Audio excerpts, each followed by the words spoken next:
Chapter 6. Acceptance and Surrender.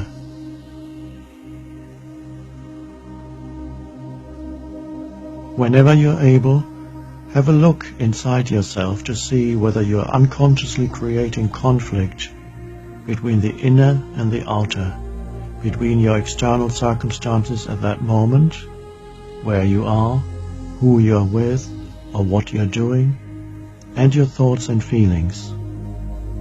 Can you feel how painful it is to internally stand in opposition to what is? When you recognize this, you also realize that you are now free to give up this futile conflict, this inner state of war.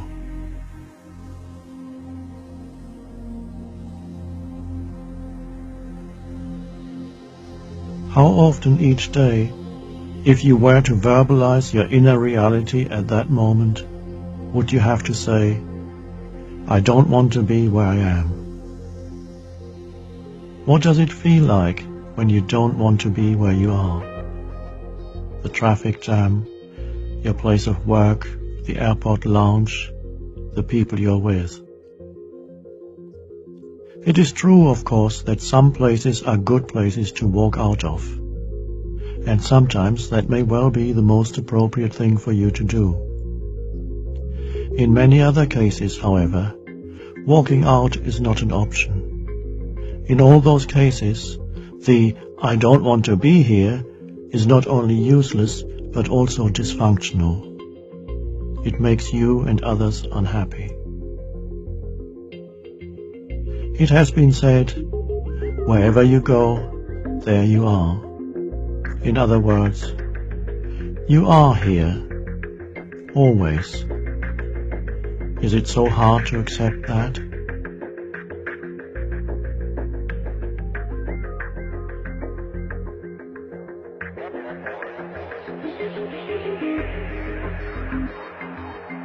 Do you really need to mentally label every sense perception and experience? Do you really need to have a reactive like-dislike relationship with life, where you are in almost continuous conflict with situations and people? Or is that just a deep-seated mental habit that can be broken? Not by doing anything, but by allowing this moment to be as it is.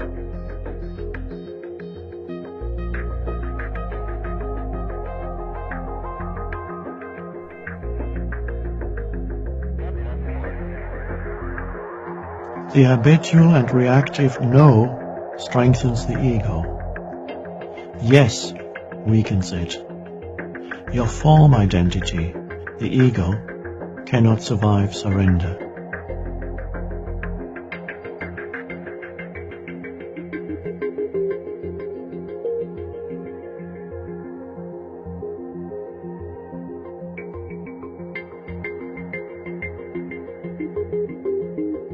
"I have so much to do." Yes, but what is the quality of your doing? Driving to work, speaking to clients, working on the computer, running errands, dealing with the countless things that make up your daily life. How total are you in what you do? Is your doing surrendered or non-surrendered?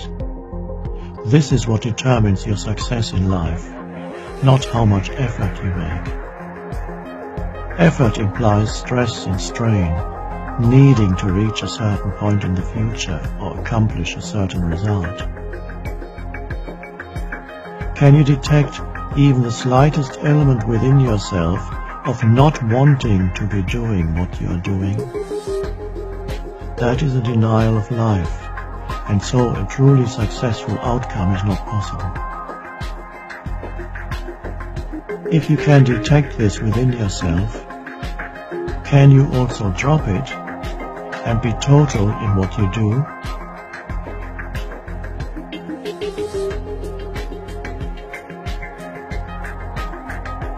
Doing one thing at a time. This is how one Zen master defined the essence of Zen. Doing one thing at a time means to be total in what you do, to give it your complete attention. This is surrendered action, empowered action.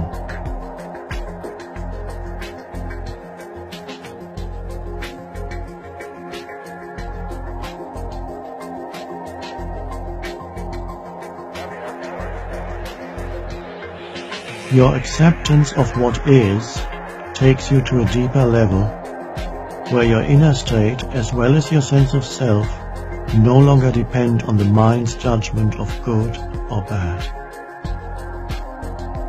When you say yes to the isness of life, when you accept this moment as it is, you can feel a sense of spaciousness within you that is deeply peaceful. On the surface, you may still be happy when it's sunny and not so happy when it's rainy.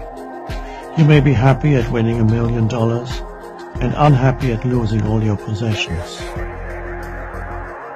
Neither happiness nor unhappiness, however, go all that deep anymore. They are ripples on the surface of your being.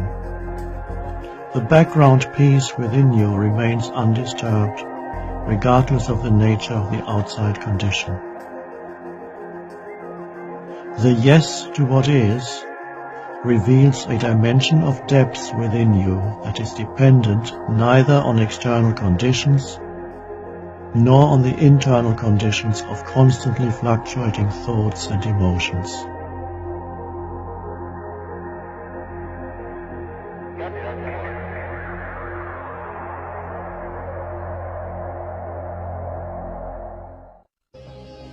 Surrender becomes so much easier when you realize the fleeting nature of all experiences, and that the world cannot give you anything of lasting value.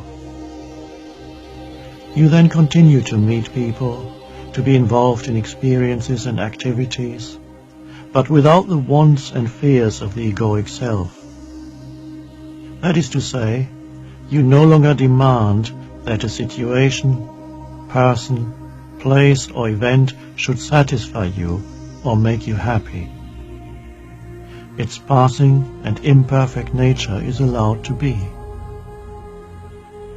And the miracle is that when you are no longer placing an impossible demand on it, every situation, person, place or event becomes not only satisfying, but also more harmonious, more peaceful.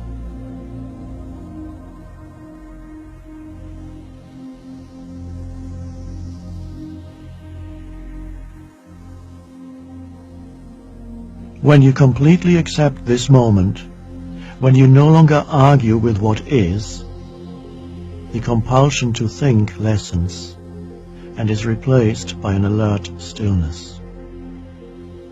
You are fully conscious, yet the mind is not labeling this moment in any way. This state of inner non-resistance opens you to the unconditioned consciousness that is infinitely greater than the human mind.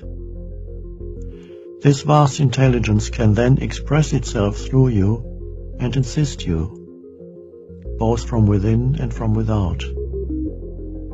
That is why, by letting go of inner resistance, you often find circumstances change for the better.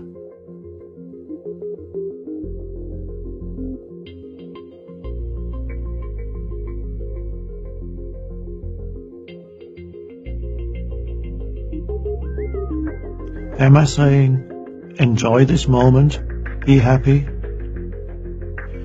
No. Allow the suchness of this moment. That's enough.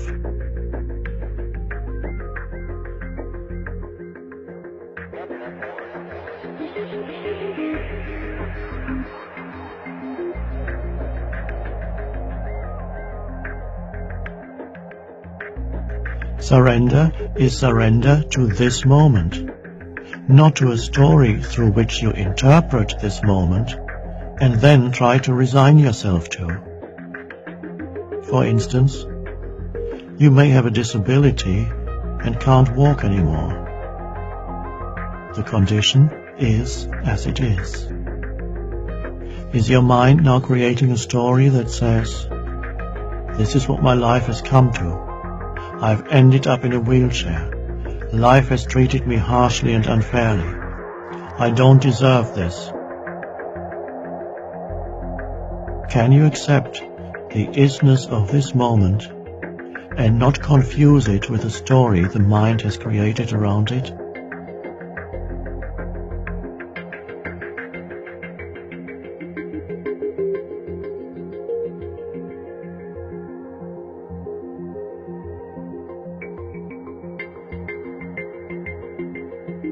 Surrender comes when you no longer ask, "Why is this happening to me?"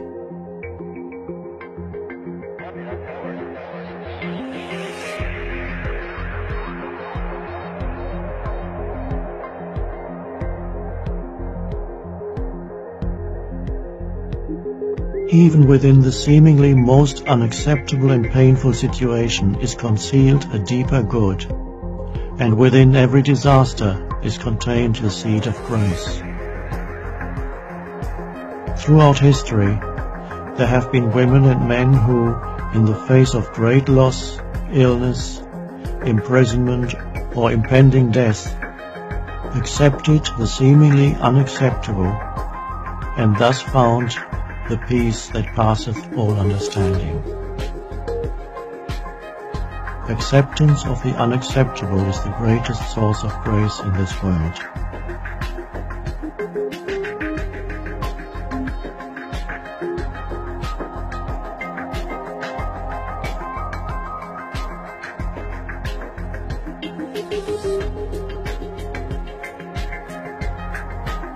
There are situations where all answers and explanations fail. Life does not make sense anymore. Or someone in distress comes to you for help, and you don't know what to do or say. When you fully accept that you don't know, you give up struggling to find answers with a limited thinking mind. And that is when a greater intelligence can operate through you. And even thought can then benefit from that, since the greater intelligence can flow into it and inspire it. Sometimes surrender means giving up trying to understand and becoming comfortable with not knowing.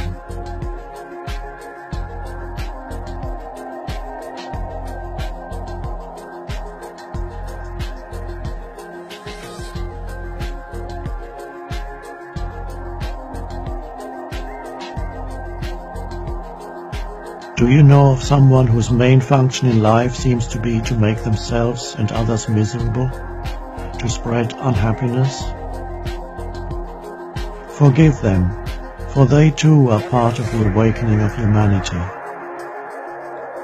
The role they play represents an intensification of the nightmare of egoic consciousness, the state of non-surrender. There's nothing personal in all this. It is not who they are.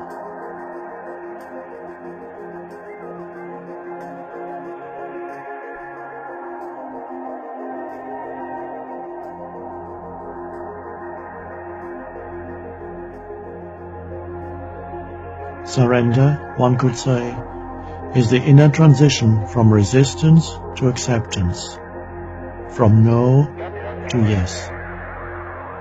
When you surrender, your sense of self shifts from being identified with a reaction or mental judgment to being the space around the reaction or judgment. It is a shift from identification with form, the thought or the emotion, to being and recognizing yourself as that which has no form, spacious awareness.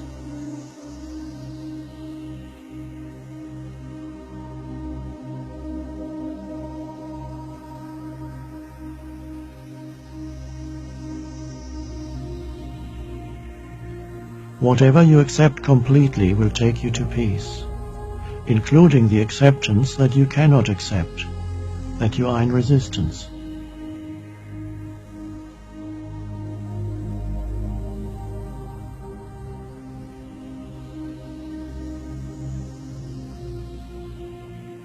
Leave life alone. Let it be.